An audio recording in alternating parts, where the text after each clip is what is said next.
Nós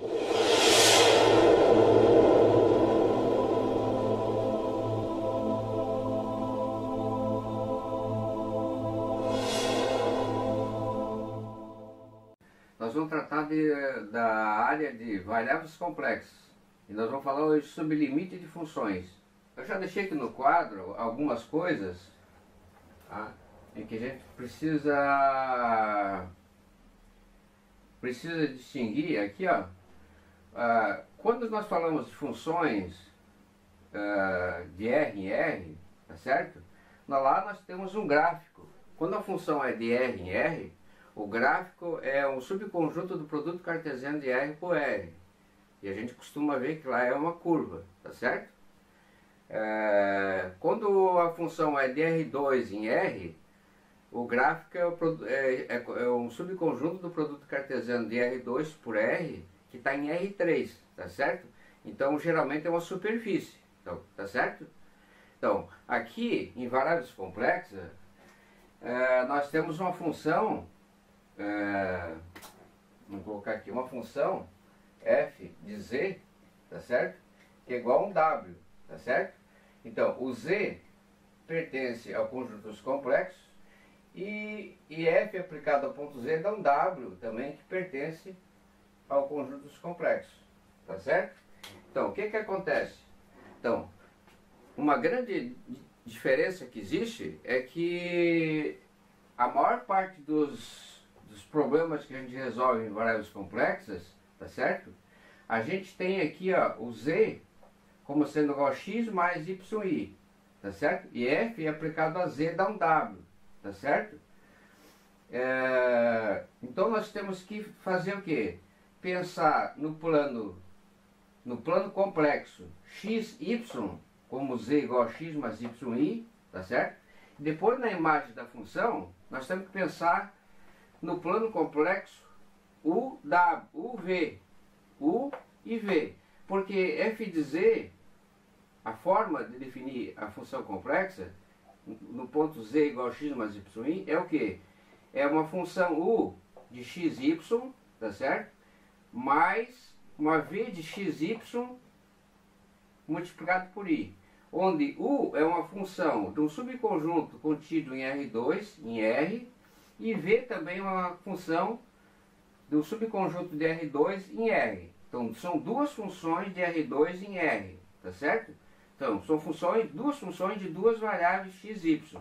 Essa aqui, o x é a parte real do z, o y é a parte imaginária do z.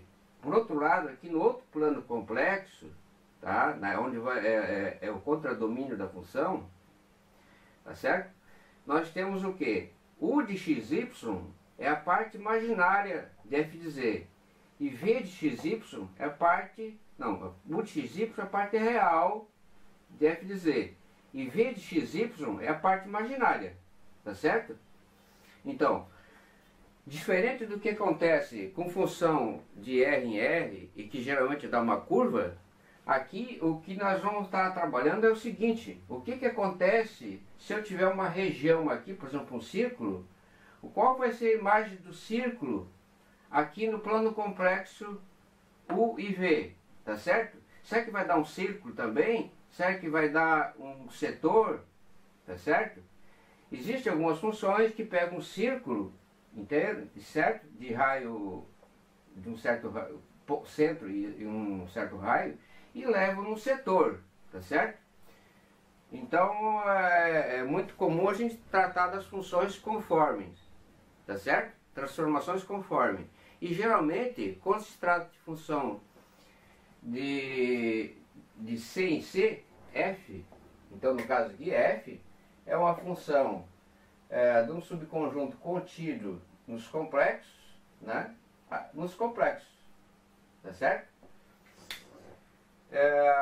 Então, geralmente aqui, ó, a gente fala em vez de função transformação, porque na verdade a preocupação, porque não podemos fazer o gráfico de f de z, tá certo? No mesmo plano do domínio da função, que é o xy, tá certo? Que é o z, xy, tá certo? A gente faz separadamente, tá? Até mesmo porque para saber o que, que acontece se eu pegar um quadrado aqui, entendeu? Qual vai ser a imagem desse quadrado aqui no outro plano complexo? Essa grande estudo das variáveis complexas é isso aí, tá certo? É a transformação de pontos, do conjunto de pontos que pode constituir uma curva, na verdade, né? O que, que vai acontecer com essa curva do lado de cá, tá certo? Ou uma reta, o que, que acontece com essa reta do lado de cá? Se for uma região, o que, que acontece com essa região quando olhada aqui na imagem? Qual é a imagem da região quando aplicado a função f? Tá ok? Então, nós vamos estudar o limite de funções. Então, o que, que a gente vai estar querendo saber? Dado um z0 aqui assim, ó, certo? Um z0 fixo. O que, que é z0? Tem coordenadas x0 e y0. I, tá certo? Aqui z0 é x0 mais y0 i, tá certo? Ponto fixo, dado x0 y0 i, z0, tá certo? A gente quer saber se existe a possibilidade de se aproximar de z0. Vamos colocar o z0 mais aqui pertinho aqui. Está muito longe. Vou colocar o z0 então aqui, ó. z0 esse ponto está aqui. Então, é a mesma ideia de limite, lá no cálculo de funções de uma variável real em uma variável real. Funções de R em R, ou se não funções de R2 em R, funções de R3 em R, e assim por diante. Mesmo porque, como vocês estão vendo aqui, ó, nós temos um f de z que envolve uma função de duas variáveis, aqui na parte real, e na parte imaginária outra função real. Nós vamos ver, na verdade, que o tratamento de limite, derivada, tá certo? É a mesma coisa, nós vamos ver, como pelo teorema, o que, que acontece com o limite de z, o que, que acontece com f de z, tá certo? Será que se aproxima, aqui tem um w aqui, que seria a imagem de fz. Será que se z se aproximar de z0, o w vai se aproximar de w0, tá certo? Então o que, que acontece? A nossa definição é o seguinte, a existência do limite, vamos colocar aqui, a existência de um limite, já vamos colocar para nós limite como sendo igual ao limite de função real, limite de f de z, quando z tende para z0. O que, que vai dar isso aqui? Isso aqui vai dar um w0, tá certo? Nós queremos saber se existe esse limite. Se existe esse limite, tá certo? E se esse limite existir, será que ele é w0? Isto é, dado a nossa definição, que nós vamos colocar agora aqui em cima, é o seguinte: para existir esse limite, dado um epsilon pequenininho aqui, ó, tá certo? Todo w que tiver dentro desse círculo aberto, coloquei aberto aqui, porque o raio é menor do que epsilon, centro em w0 e menor do que epsilon, tá certo? Não é menor igual, é menor, tá certo? Então esse aqui é um disco, né, com centro em w0 e raio epsilon. Dado um w que está aqui, tá certo? Se eu pegar o epsilon tão pequeno quanto eu queira, será que eu vou conseguir um delta aqui, ó? Ou seja, eu vou conseguir aqui um círculo de raio delta e centro em z0, de tal maneira que se z está aqui dentro desse círculo, a imagem dele, f de z, que é o w, vai estar dentro desse círculo.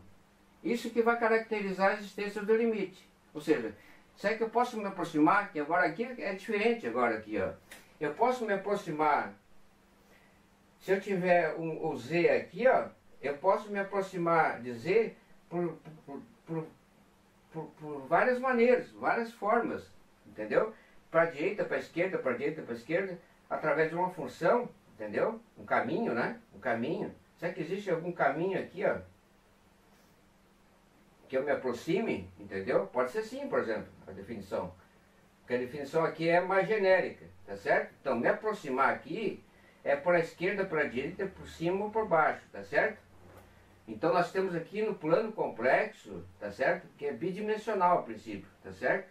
Então o Z tem coordenada XY, X pode andar para cá e pode andar para lá. O Y, que é a segunda coordenada, pode andar para cima, pode andar para baixo, para cima, tá certo? Então, portanto, o Z pode percorrer esse disco de centro Z0 de tal maneira que a gente tem que verificar se o Z se aproximando de Z0 com esse delta, que vai depender desse epsilon que foi dado, o W também vai se aproximar do W0. Se isso acontecer, nós vamos dizer que o limite existe, de f de z com z tende a Z0 e a W0.